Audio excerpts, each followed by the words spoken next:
은혜와 평화가 여러분에게 내리기를 빕니다. 네, 감사합니다. 오늘 말씀은 작년 9월에 어느 한 날 새벽 예배에서 나누었던 말씀인데요. 새벽엔 시간도 짧고 참여하시는 분도 너무 적어서 오늘 말씀을 조금 더 자세하게 나누어 보려고 합니다. 오늘 말씀을 통해 주님께서 우리의 나아갈 길과 진리와 생명 되시기를 간절히 소망합니다. 오늘 말씀은 예수님께서 첫 번째 제자들을 부르시는 이야기입니다.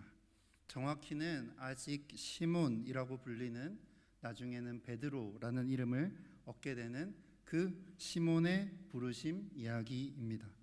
오늘 읽은 누가복음은요, 처음에 지중해 어느 한 도시에서 가정교회로 모여 주님의 만찬을 나누던 예수님의 제자들에게 처음으로 낭독된 책이라고 전해지고 있습니다.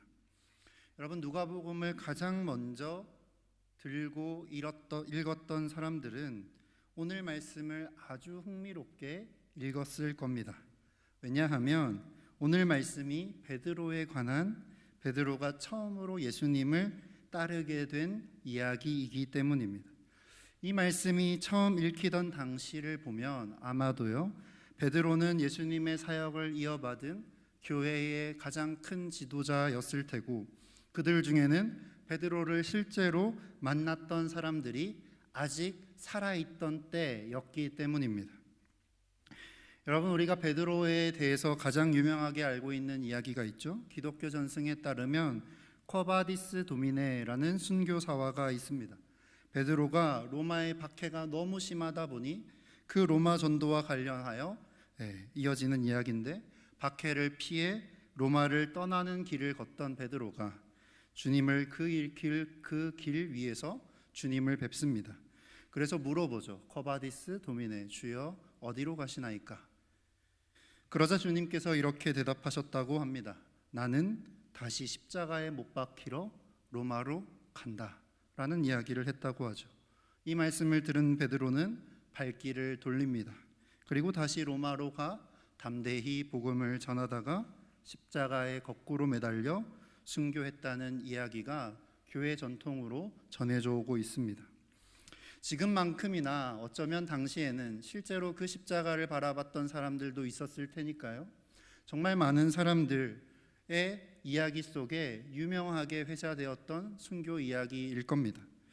이런 교회의 지도자, 순교자 베드로가 처음으로 제자가 되었던 순간의 이야기는 사람들의 귀를 쫑긋하게 했을 거라는 거죠.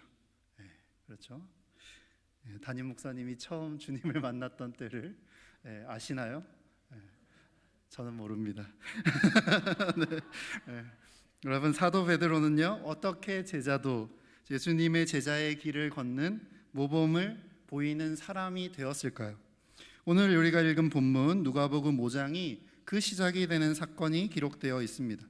하지만 이 사건을 이해하기 위해선 한 장 앞인 누가복음 4장부터 펼쳐야 합니다. 누가복음에서 예수님이 전하신 복음은 누가복음 4장 18절과 19절에 요약되어 있습니다. 함께 중요한 말씀이니 찾아서 읽어볼까요? 누가복음 전체에서 어쩌면 가장 중요한 주님이 직접 낭독하신 성경입니다. 함께 읽습니다. 주의 성령이 내게 임하셨으니 이는 가난한 자에게 복음을 전하게 하시려고 내게 기름을 부으시고 나를 보내사 포로된 자에게 자유를, 눈먼 자에게 다시 보게 함을 전파하며 눌린 자를 자유롭게 하고 주의 은혜의 해를 전파하게 하려 하심이라 하였더라. 아멘. 예수님께서 전하신 복음은 하나님의 나라가 가까이 왔다라는 메시지로 요약이 됩니다. 여기서 예수님이 전하신 하나님의 나라, 바실레이아 투 데우라는 이 말은 하나님께서 주님이 되시는, 하나님께서 왕이 되시는 나라를 의미합니다. 여러분, 이스라엘이라는 이름이 어떤 뜻인가요? 이스라엘이라는 이 히브리어를 번역하면 하나님이 주도하시기를, 하나님이 싸워서 승리하시기를 이라는 뜻입니다. 그러니까 구약의 이스라엘과 신약의 하나님의 나라는 다 같은 의미입니다. 주님의 목소리만이 이기는 공간, 그곳이 하나님의 나라이고 이스라엘이라는 거죠. 하나님께서 주님 되시는 곳, 하나님께서 왕이신 곳, 하나님이 주님이신 곳, 그곳이 바로 구약이 가장 이상적으로 그리는 이스라엘이고, 그리고 신약의 바실레이아 투데우, 하나님의 나라라는 거죠. 여러분, 하나님의 나라는 하나님께서 다스리시는 곳입니다. 그러니까 지금 그리고 여기에서도 우리를 주님께서 다스리신다면 우리는 지금 이곳에서도 하나님의 나라를 경험할 수 있는 겁니다. 그래서 예수님이 이렇게 우리에게 기도를 가르치셨죠.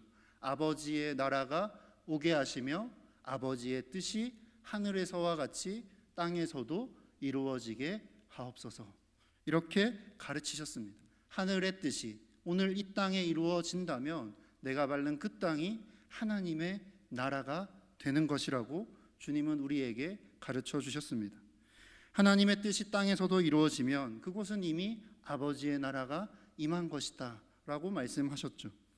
이런 의미에서 8절을 보시면 시몬이 했던 고백이 나오는데, 오늘 말씀 8절의 고백은 아주 중요합니다. 함께 8절 말씀 읽어보겠습니다. 시작. 시몬 베드로가 이를 보고 예수의 무릎 아래 엎드려 이르되 주여 나를 떠나소서 나는 죄인이로소이다 하니. 아멘. 여러분, 지금 시몬이 예수님을 뭐라고 고백하나요? 주여, 주님이라고 고백하고 있습니다. 이 주여라는 표현은 오늘 본문 전체에서 어쩌면 가장 중요한 고백입니다. 왜냐하면 하나님께서 주님이라고 불리는 곳, 예수님께서 주님이라고 불리는 곳, 그곳이 하나님의 나라이고 하나님을 향해 주님이라고 부르는 사람들, 그 사람들은 이미 그 나라에, 하나님의 나라에 속한 사람들, 하나님의 백성, 이스라엘이기 때문이라는 겁니다. 그러니까 시몬이 처음부터, 하지만 더 중요한 건 뭐냐면 이 시몬이 하지만 처음부터 예수님을 주님이라고 불렀던 게 아니라는 게 중요합니다. 여러분, 5절을 보시면요, 그 예수님을 베드로가 뭐라고 부르나요? 주님이 아니라 선생님이라고 부르고 있습니다. 랍비, 선생님이라고 부릅니다. 그러니까 5절까지는 베드로는 예수님을 그냥 선생님이라고 생각했다는 겁니다. 그런데 6절과 7절을 지나면서 선생님이라 부르던 그 베드로의 고백이 바뀌어 가고 있는 겁니다. 예수님을 주님이라고 고백합니다. 그러니까 시몬은 6절과 7절 어디쯤에서 하나님의 나라를 강하게 경험한 것이라는 거죠. 한번 같이 살펴볼까요? 본격적인 이야기는 4절에서부터 시작됩니다. 예수님이 시몬의 배를 타고 무리를 가르치고 계셨습니다. 그런데 예수님께서 갑자기 말씀을 멈추시더니 시몬에게 두 가지의 요청을 합니다. 첫째, 호숫가에서 떨어져 깊은 곳으로 가라 하시죠. 그리고 둘째, 어떻게 말씀하시나요? 그물을 내려 고기를 잡아라 말씀하십니다. 여러분, 이건 시몬에게는 꽤나 곤혹스러운 요청이었습니다. 2절을 보시면 시몬이 뭘 하고 있었다고 기록하나요? 시몬과 그 동료들이 그물을 씻고 있었다라고 기록하고 있습니다. 다시 말해, 여러분 낚시를 해보신 분은 아시겠지만 펴는 데 시간 반, 정리하는 데 시간 반입니다. 그렇죠? 그러니까 깃정리를, 그 그물 씻는 작업을 겨우 이제 끝낸 시점이었다는 겁니다. 그리고 이어지는 시몬의 대답에도 불편한 감정이 고스란히 드러나고 있습니다. 5절 말씀인데 시몬의 첫 마디가 이렇게 기록되어 있죠. 앞에 한번 앞부분만 읽어볼까요? 시몬이 대답하여 이르되 선생님, 우리들이 밤이 새도록 수고하였으되 잡은 것이 없지만은, 이렇게 기록하고 있습니다. 여러분, 시몬은 그렇게 그물을 내리는 것, 깊은 곳으로 가서 다시 내가 씻어놓은 그물을 그 깊은 곳에 던지는 것이 내키지 않았습니다. 밤을 새워 일했고 하지만 큰 성과는 없었고 겨우 힘들게 돌아와 그 졸린 눈을 부여잡고 그물 씻기를 끝냈는데 갑자기 다시 배를 띄우라고 하더니 애써 씻어놓은 그물을 다시 그 갈릴리 호수에 던지라고 말씀하고 계시는 겁니다. 여러분, 게네사렛 호수는요, 사막의 모래밭을 거쳐서 들어온 맑은 물들 때문에 낮에 배를 띄우면 고기들이 거의 접근하지 않았다고 합니다. 위에 배가 떠다니는 게 다 보였다라는 거죠. 예수님은 상식적으로도 헛쓰고 있게 뻔한 그런 상식적이지도 않은 일을 아주 뻔뻔하게 요청하고 계시는 겁니다.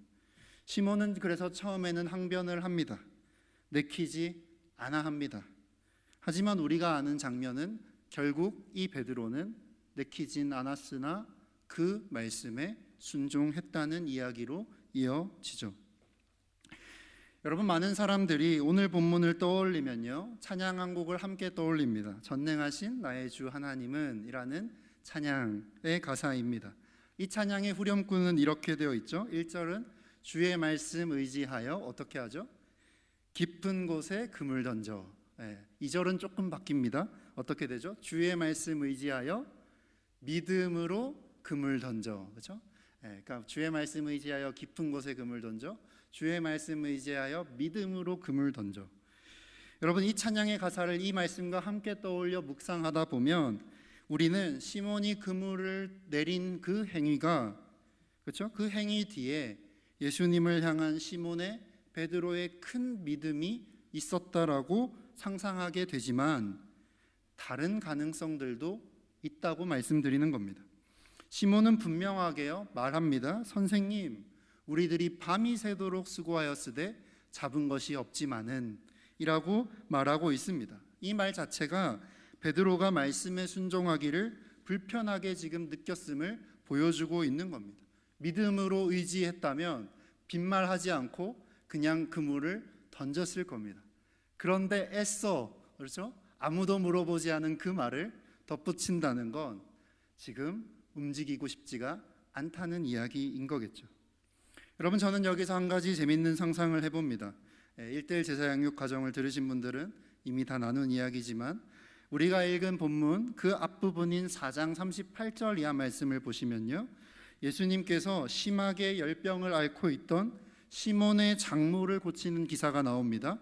재밌는 장면이니까 4장 38절 39절을 함께 찾아서 한번 읽어볼까요? 한 장 넘기시면 있습니다. 4장 38절 39절 함께 읽습니다. 예수께서 일어나 회당에서 나가사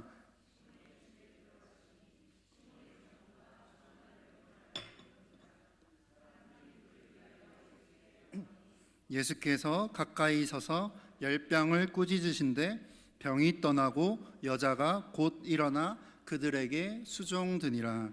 아멘. 여러분, 어떤 장면인가요? 시몬의 장모가 예수님을 통해 중한 열병에서부터 고침을 받는 장면입니다. 그리고 그 결과 그 여인이 예수님을, 제자들을 수종들었다라고 하죠. 예수님을 수종들었다라고 하는데 다른 표현으로 하면 제자가 되었다는 뜻입니다. 누가복음에는 예수님의 여자 제자들의 목록이 나오거든요. 그러니까 누가는 12제자, 남성들뿐만 아니라 예수님에게 속했던 무수한 여자 제자들의 모습을 그려지고 있습니다. 다시 말해 시몬의 장모가 예수님의 제자가 되었다는 이야기가 우리가 읽은 5장의 바로 앞에 붙어 있는 이야기입니다. 그러니까 이 두 장면을 함께 이어서 읽어보실 필요가 있습니다. 한번 상상을 해보시죠. 가능한 첫 번째 이야기는 이런 겁니다. 베드로가 장모님이, 자신의 장모님이 예수님 때문에 어떻게 해요? 열병으로부터 고침받은 이야기를 들었고 또는 목격했을 수 있는 거죠. 그래서 받은 은혜 때문에, 우리 가정에 베푸신 그 은혜 때문에 차마 거절하지 못하고 밤이 새도록 잡은 것이 없지만은 그물을 내렸을 수도 있는 겁니다. 또 하나 더 재밌는 장면을 상상해 볼 수 있죠. 베드로가 이렇게 말하는 겁니다. 밤이 새도록 수고하였지만 잡은 것이 없었습니다 라고 하는 순간 눈을 딱 들어서 예수님을 보는데 예수님 곁에 있는 누가 보였을까요? 예수님의 장모님과 눈이 마주친 겁니다. 그물을 내리기 싫은데 딱 눈을 들어서 거절하려고 딱 눈을 들어봤더니 누가 있어요? 예수님 곁에 누워 계시던 장모님이 일어나셔서 나를 뚫어져라 쳐다보며 뱀방울 소리를 내는 거죠. 그렇죠? 그렇죠? 그러니까 장모님과 눈이 마주치고 장모님의 눈치가 보여 마지못해 예수님을 따라 그냥 그물을 던졌을 수도 있다는 겁니다. 여러분, 성경을 넓게 읽어보면요, 이런 여러 흥미로운 이야기들을 상상해 볼 수가 있습니다. 기록된 앞에 4장에 기록된 이야기와 이어서 읽으면요, 왜 굳이 이런 상상을 덧붙이는 걸까요? 사랑하는 여러분, 그물이 느린 행위, 그물을 내렸던 그 행위, 말씀에 순종하는 동기, 그 동기가 무엇이었냐?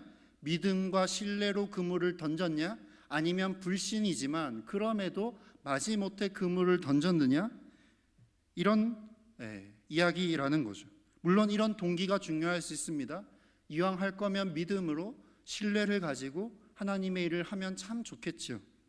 하지만 여러분, 동기보다 훨씬 더 중요한 건, 오늘 본문에 나오는 대로 따라가 보면요, 동기보다 훨씬 중요한 건 베드로가 예수님의 말씀을 받들어 싫지만, 내키지 않았지만 그 그물을 내렸다는 겁니다. 순종했던 행동, 결과가 중요하다라는 거죠. 여러분, 순수한 동기를 가져야만 순종할 수 있는 게 아닙니다. 가끔 부탁을 드리면, 교회 일을 부탁드릴 때가 있는데, 부탁을 드리면 아직 그런 걸 할 마음이 준비가 되지 않았어요 라는 하시는 분들이 계셔요. 하지만 여러분, 순수한 동기로 좋은 마음이 들어야 순종할 수 있고, 그래야 주님이 받아주시는 순종이 되는 게 아니라고 오늘 본문은 이야기하고 있는 겁니다. 시몬도 처음엔 내키지 않았습니다. 하지만 결과적으로 시몬은 예수님의 말씀대로 순종하고 깊은 곳으로 가서 그물을 던졌다는 겁니다. 베드로가 어떤 마음으로 던졌느냐보다 훨씬 중요한 건요, 베드로가 주님의 말씀대로 깊은 곳에 그물을 던졌다는 사실, 바로 이 사실이 훨씬 더 중요하다라는 겁니다. 여기서 우리는 요한복음 15장에서 예수님이 우리에게 하셨던 그 말씀을 떠올리게 되는 거죠. 가지가 열매를 맺기 위해선 나무에 붙어 있어야만 한다라고 말씀하셨다라는 겁니다. 광진교회 성도님들, 우리는 어떤 이유든 상관없이 주님께 붙어 있어야만 합니다.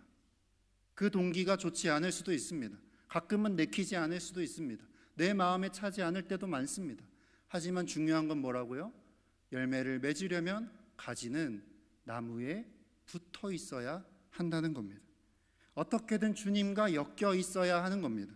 그것이 가족 때문이든 친구 때문이든 자이든 타이든 하다못해 우연으로든 하나님의 나라를 경험하기 위해서는요, 어쨌든 우리는 주님과 붙어 있어야, 엮여 있어야 한다라는 거죠. 그렇게 우리는 주님께서 우리의 삶에 치고 들어와 말씀하실 공간과 우리가 그 주님의 말씀을 듣고 순종할 기회를 열어두어야 한다는 겁니다. 여러분, 순종의 결과가 어땠습니까? 6절 같이 한번 읽어볼까요? 6절 말씀 같이 함께 읽습니다. 그렇게 하니 고기를 잡은 것이 심이 많아 그물이 찢어지는지라. 아멘. 여러분, 6절은 한마디로 이렇게 정의할 수 있습니다. 엄청난 어획량이라고 요약해 볼 수 있습니다. 여러분, 엄청난 어획량 하면 떠오르는 장면이 있습니다. 요한복음 2장을 보시면 예수님이 첫 번째로 하신 가나의 혼인잔치에 물을 포도주로 만드신 그 이야기, 그 표징입니다. 엄청난 양의 포도주를 떠올리게 하는 거죠. 예수님은 엄청난 양이라는 표적을 통해 하나님 나라가 얼마나 풍성한 것인지를 보여주십니다. 7절을 보면 어떻게 되나요? 어떻게 이어지죠? 다른 배에 있던 동료들이 어떻게 합니까? 이 어획에 참여하게 되는 겁니다. 그리고 그들의 배마저 가득 채웠다라고 말하는 거죠. 베드로만 복을 받는 것이 아니라 복의 근원이 되어 다른 이들을 살리는 역할까지도 그 하나님의 나라를, 그 풍성한 하나님의 나라를 경험하게 됐다는 겁니다. 무슨 뜻인가요? 광진교회 성도 여러분, 물고기가 차고 넘친 것처럼 하나님의 은혜는 어떻다는 겁니까? 언제나 차고 넘친다라는 걸 주님은 이 기적을 통해 보여주고 계시는 겁니다. 베드로는 예상치 못하게 끼어든 예수님을 통해 밤새 허탕을 치고 낙심했던 안식이 없는 내 마음과 삶을 받아주시는, 위로해 주시는 하나님을 경험하게 됩니다. 하나님께 순종할 때 주어지는 그 풍성함이라는 걸 한 번도 경험하지 못했다가 정말 이해할 수 없을 만큼 큰 하나님의 그 채워주심을 경험하게 되었다는 거죠. 그리고 그는 그 은혜에 마땅한 응답을 보여줍니다. 9절에 이렇게 기록되어 있죠. 이는 자기 및 자기와 함께 있는 모든 사람들이 고기 잡힌 것으로 말미암아 어떻게 되었다고요? 놀라고라고 기록하고 있죠.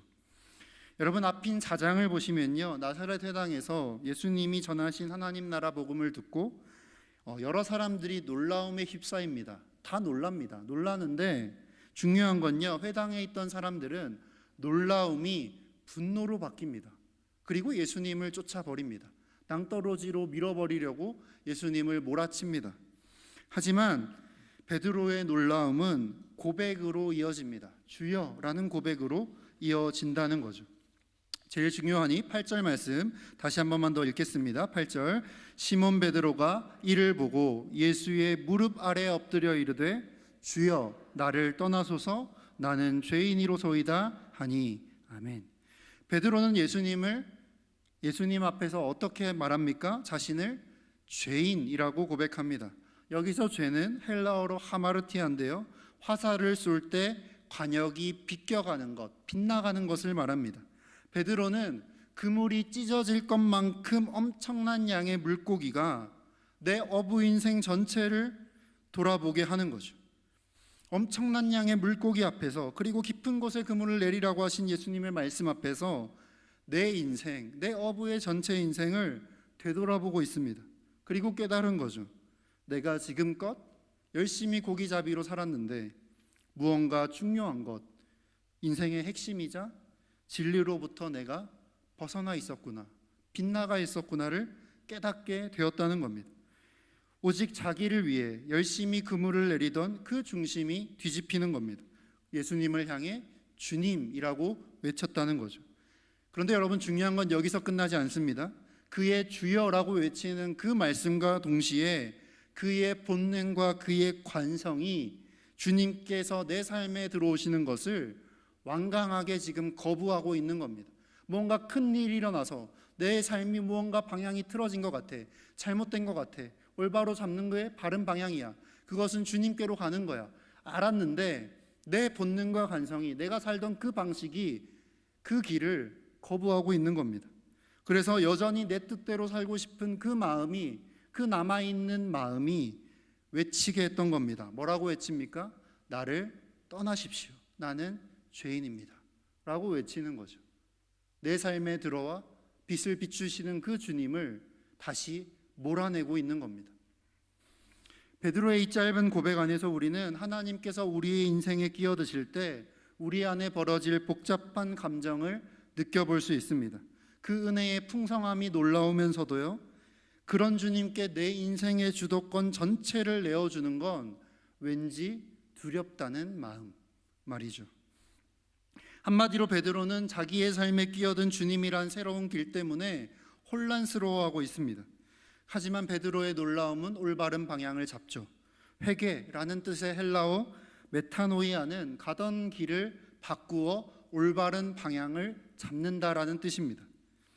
우리가 계획한 길을 잃는 대신에, 자기가 평생 살던 그 방향을 잃어버린 대신에 하나님께서 인도하신 새로운 길을 찾는 것, 이것이 회개라는 단어의 뜻입니다. 그런 의미에서 베드로는 올바른 방향을 잡았던 거죠. 그는 회개합니다. 주님을 주님이라 부르고 주님께 나아갑니다. 베드로가 바로 잡은 방향은 예수님을 향해 주여라고 고백한 것입니다. 이것이 하나님의 나라를 풍성하게 경험한 사람들, 그래서 놀란 사람들이 나아가야 할 유일한 방향이고 올바른 방향이라는 겁니다. 하나님을 내 삶의 주인으로, 주님으로 삼으면 우리는 그 풍성함을 경험하게 되는 겁니다.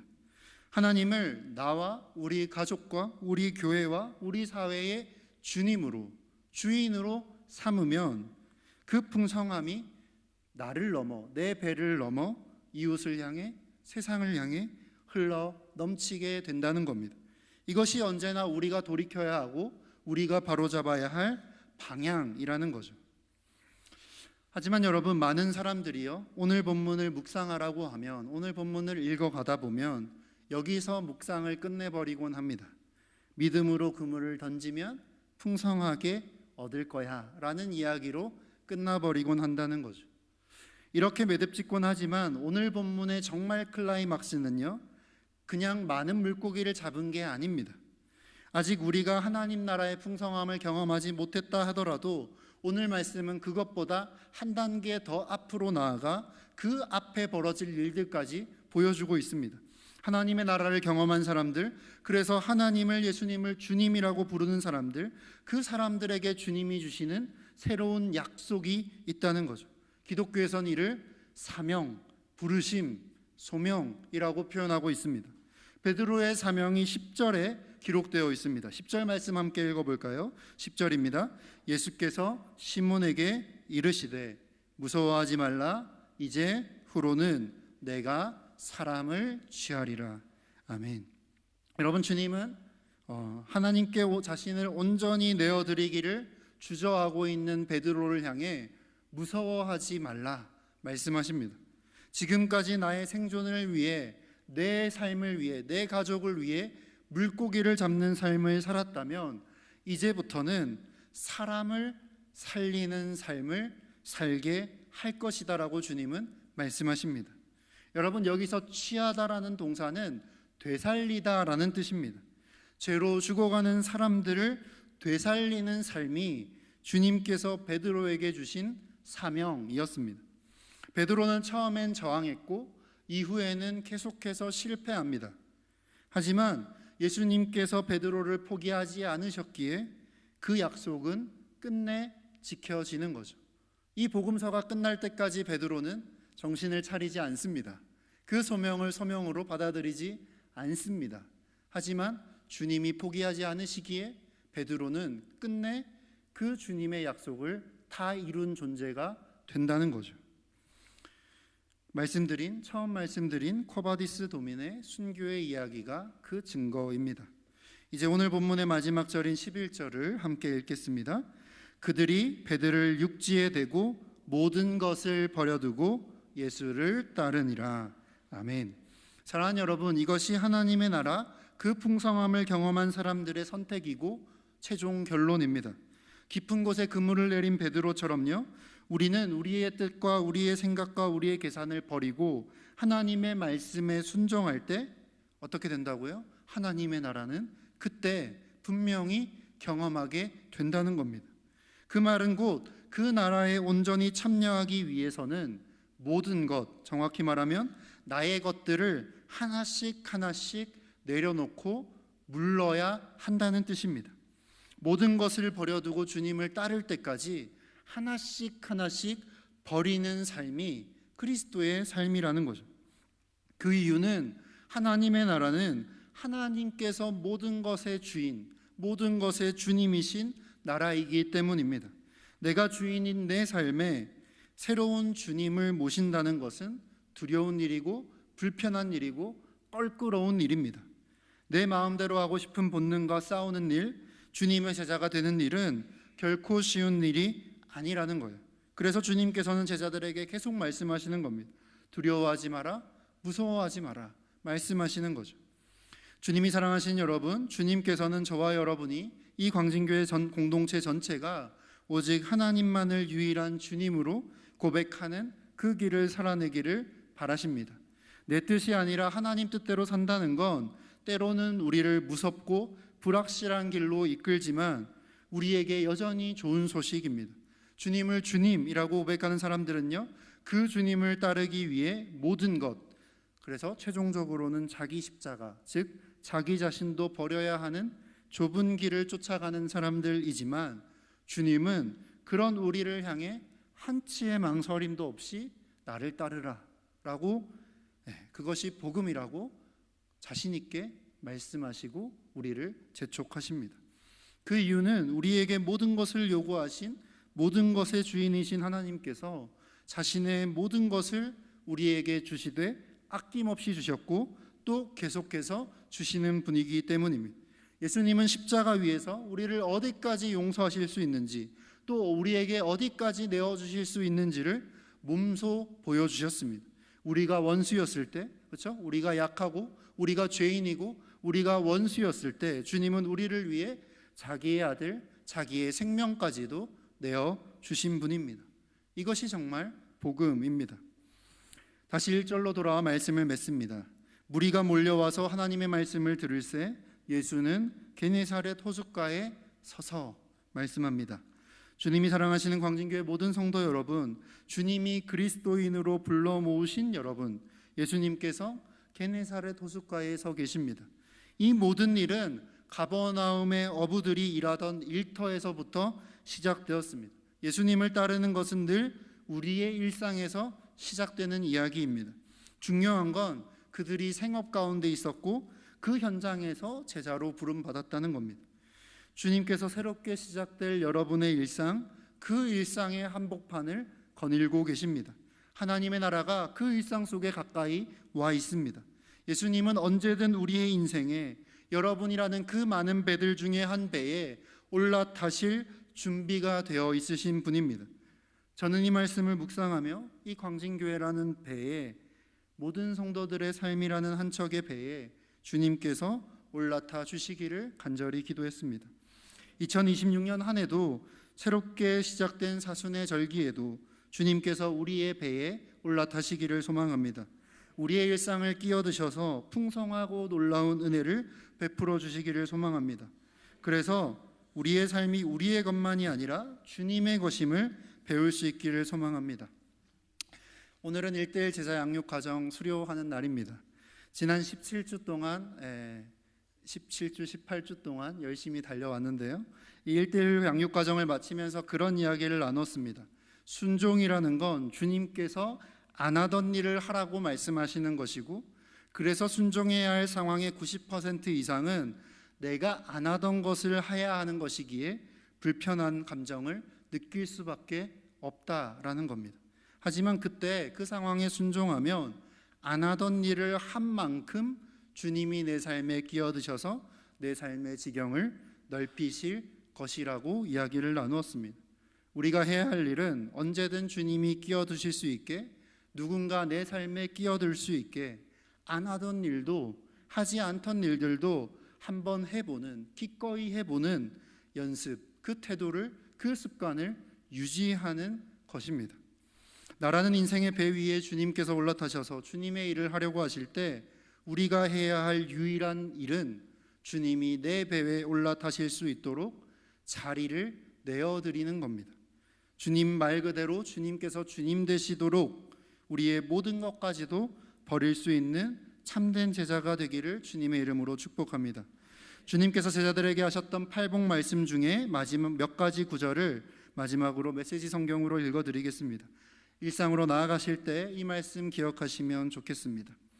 벼랑 끝에 서 있는 너희는 복이 있다.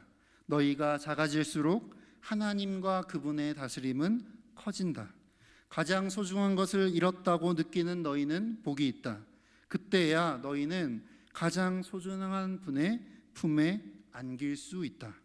하나님께 헌신했기 때문에 박해받는 너희는 복이 있다. 그 박해로 인해 너희는 하나님의 나라에 더 깊이 들어가게 된다. 또한 너희만 그런 일을 당하는 것이 아님을 알아라. 내 예언자와 증인들은 언제나 그런 고생을 했다 말씀하십니다. 이 말씀 기억하며 우리가 주님을 쫓아가는 저와 여러분 되시기를 소망합니다.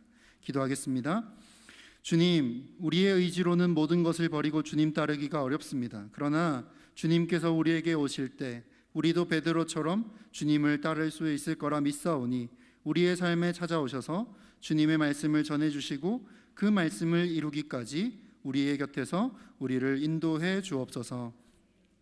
언제나 주님의 곁에 자이든 타이든 좋은 마음이든 좋지 않은 마음일 때든 언제나 주님께 붙어있게 하시고 그 주님께서 우리에게 다가오시는 그 음성을 듣고 언제나 순종함으로 주님의 그 풍성한 역사를 경험하는 우리가 되게 하여 주옵소서.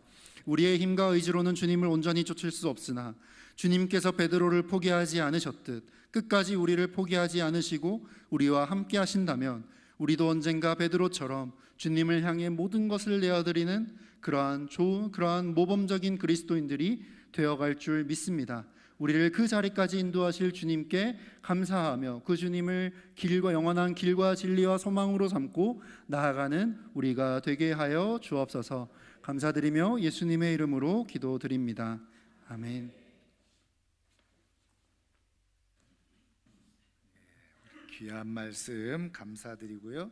우리 이어서 우리 수료식을 진행하도록 그렇게 하겠습니다. 오늘 수료하시는 분들은 다 12분인데요. 수료식 진행하는 방법은 수료증을 먼저 전달해 드리고 간증을 하고 마지막에 특송하고 그리고 우리 축복하는 시간을 그렇게 갖도록 하겠습니다. 먼저 수료증을 전달해 드리도록 그렇게 하겠습니다. 우리 12분 다 앞으로 나오시죠. 김옥희, 그 직분은 제가 생략하겠습니다. 김계옥, 박인숙, 이은희, 조경선, 김봉녀, 이세나, 이수진, 김향기, 손예서, 주예은, 최다영, 12명입니다.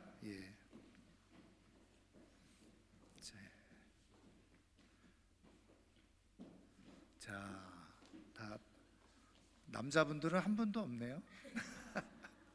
자, 수료증 제 26-01호 성명 김옥희 1959년 12월 16일 위의 사람은 본교회 1:1 제자 양육 과정을 다 마쳤으므로 이 증서를 수여합니다. 2026년 3월 1일 대한예수교 장로회 광진교회 교장 정명식 목사. 박수 한번 하겠습니다. 자, 우리 수료증 김계옥 권사님 내용 같습니다. 우리 박인숙 집사님 내용 같습니다. 안 오셨어요? 수료하는데 안 오셨네요. 네. 자, 우리 이은희 집사님 내용 같습니다. 감사합니다. 조경선 집사님 내용 같습니다. 김봉녀 권사님 내용 같습니다. 이세나 집사님 내용 같습니다. 이수진 집사님 내용 같습니다. 김향기 집사님 내용 같습니다. 우리 손예서 내용 같습니다. 주예은 내용 같습니다. 최다영 내용 같습니다. 자, 우리 뒤로 돌아서셔서 우리 차렷 경례 감사합니다. 자, 내려가시고요. 이어서 우리 간증 하는 시간을 갖도록 하겠습니다. 순서가 간증자 처음에 누가 나오시나요? 네, 우리 주예은 우리 청소년부 회장님이신데 박수 한번 하도록 하겠습니다. 안녕하세요. 저는 광진교회 청소년부의 주예은입니다. 먼저 간증을 할 수 있도록 은혜를 베푸신 하나님께 감사드리며 성도님들께 이번 1:1 제자 양육에 참여하며 제가 받은 은혜를 나누고 하나님께 영광을 돌리고자 합니다. 먼저 1:1 제자 양육을 신청하게 된 계기는 처음에 한번 해볼까라는 생각이 들어서 할까 말까 고민하다가 망설이고 있었는데 마침 엄마가 할래라고 물어봐서 시작하게 되었습니다. 참여하기 전 저는 성경에 대해 모르는 것도 많았고 기도도 밥 먹을 때 말고는 딱히 하지 않았습니다. 그래서 이번에 1:1 제자 양육을 통해서 변화하겠다고 다짐하면서 시작하게 되었습니다. 1:1 제자 양육 과정에 참여하면서 제가 생각보다 더 모르는 게 많은 것을 느꼈습니다. 그래서 1:1 제자 양육을 하면서 어렵거나 이해가 안 되는 부분도 많았지만 질문도 많이 하고 꾸준히 공부하면서 점점 알아가기 시작했습니다. 가장 기억에 나는 말이 있었는데 내 탓과 남 탓을 구분해라는 말씀이셨습니다. 저는 엄마랑 싸울 때면 꼭 제 탓은 하나도 안 하고 엄마 탓만 하기 바빴습니다. 그 말씀을 듣고 양심의 가책을 느껴서 지난 저의 행동들을 되돌아보게 되었습니다. 그래서 바로 바뀌지 못하겠지만 요즘은 그래도 제 잘못을 조금은 생각하려 노력하고 있습니다. 또 작년에 청소년부에서 큐티를 했었는데 매일매일 하는 게 귀찮고 힘들어서 포기했었습니다. 근데 이번을 계기로 매일매일 해보자라고 생각을 해서 지금 청소년부에서 나눠준 큐티책을 매일매일 하고 있습니다. 제가 많이 변한 건 아니지만 1:1 제자 양육을 통해서 조금씩 변화하고 있는 걸 느끼고 있습니다. 이번 제자 양육 과정에 참여하도록 마음을 주시고 끝까지 참여할 수 있도록 붙잡아 주신 하나님께 정말 감사합니다. 다음에 이런 기회가 생긴다면 저도 또 해볼 예정이니까 광진교회 성도분들도 기회가 된다면 한번 참여해 보시는 걸 추천드립니다. 이 모든 과정을 인도하신 주님께 감사드립니다. 감사합니다.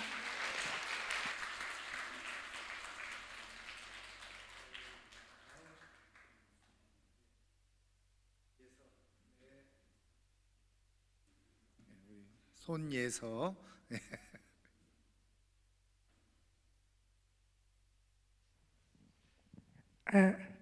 안녕하세요. 저는 광진교회 청소년부 손예서입니다. 저는 일단 간증을 하게 된 건 안 하던 짓을 조금 해보려고 간증을 하게 됐습니다. 간증을 통해 제가 받은 은혜를 나누고 하나님께 영광 돌리고자 합니다.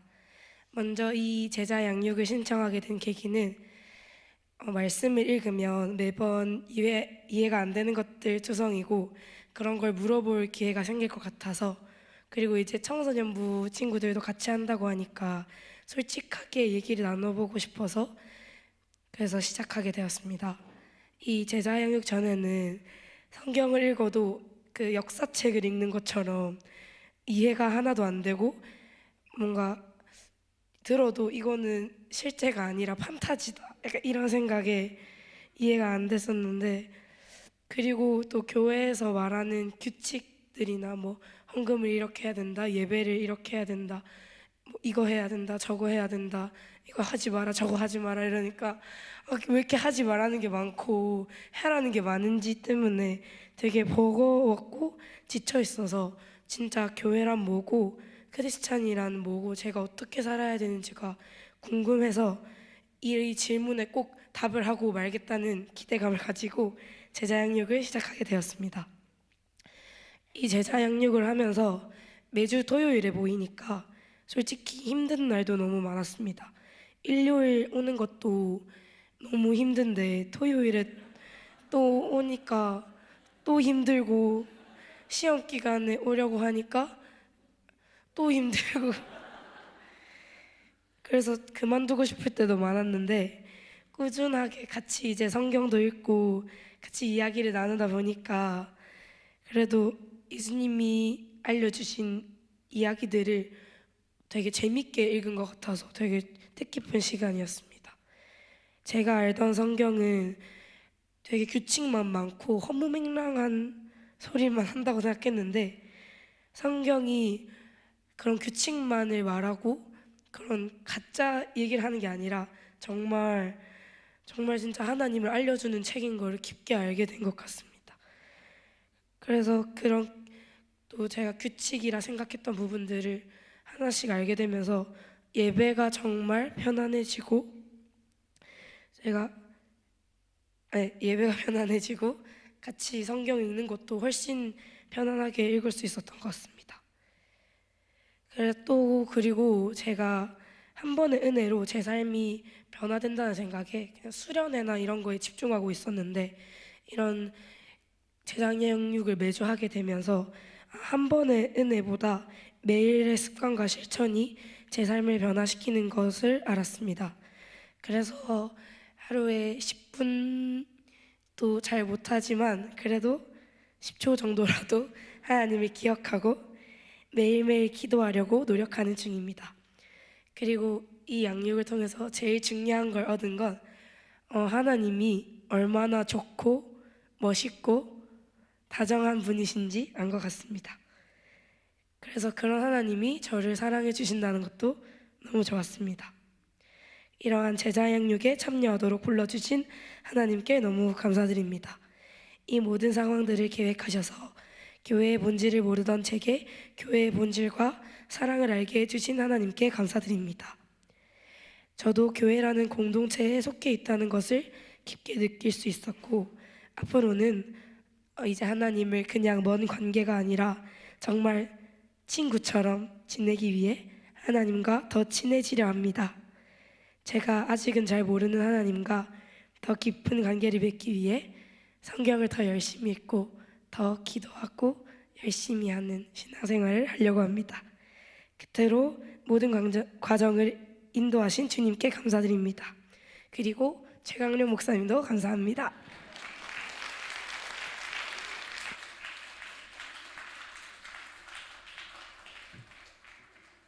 예, 우리 그 다음에 마지막 우리 김양기 집사님, 박수 한번 하겠습니다.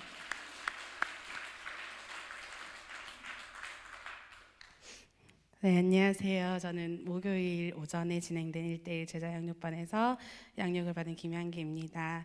부족하고 서툴지만 간증을 할 수 있게 다시 하나님께 온전히 감사로 영광 돌립니다.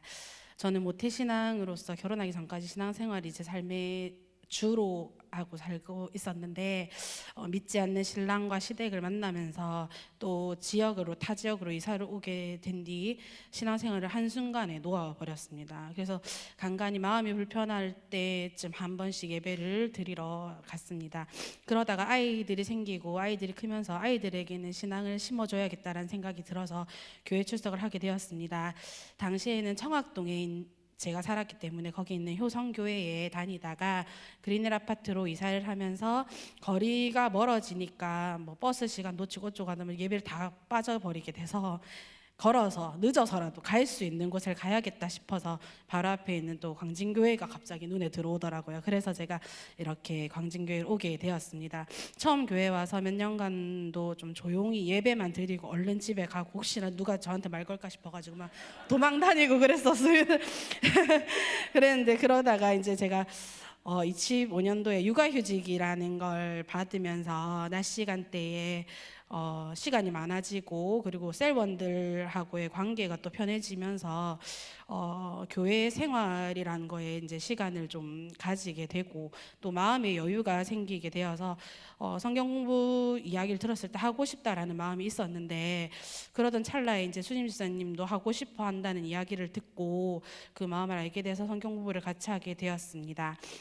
시간적으로 마음적으로 여유가 생기니 지난 시절 잊고 있던 하나님에 대한 갈급이 떠오르게 되고 내가 예배를 갈급하는 것 또한 더 느끼게 되었습니다.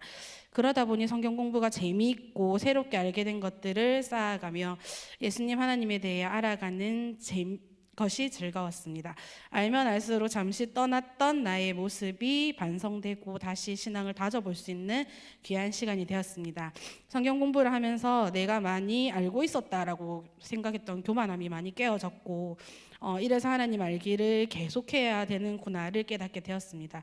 16주를 지나고 수료를 하는 지금 또 복직으로 인해 다시 삶이 바빠져서 하나님 알기에 소홀해질 수 있겠다는 걱정이 들긴 하지만 함께하는 셀원들과 또 계속해서 이끌어주실 교육자님들과 무엇보다 저를 절대 놓지 않으신 하나님을 의지하고 붙잡습니다.